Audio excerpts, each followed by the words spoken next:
Patuloy ang paglakas ng bagyong Koinu, kaya naman itinaas na ng Hong Kong ang storm signal warning number 9 sa bansa.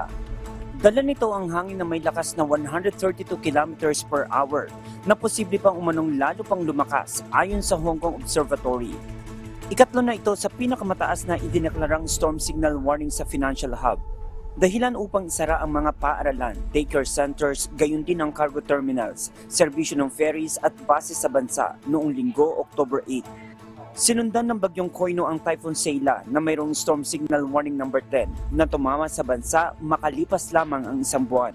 Isang linggo matapos ang bagyong Seila, nakaranas naman ng lungsod ng pinakamataas na pag-ulan sa halos 140 taon.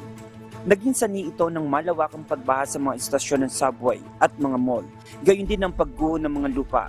Samantala, nagbabala ang Weather Observatory ng Hong Kong sa publiko na mag-ingat dahil posibleng umakyat pa umano sa storm signal number 10 ang bagyong Koinu. Rajan Bolivar, UNTV News and Rescue Vietnam. Diyos ang aming sandigan, serbisyo publiko ang aming pinahahalagahan.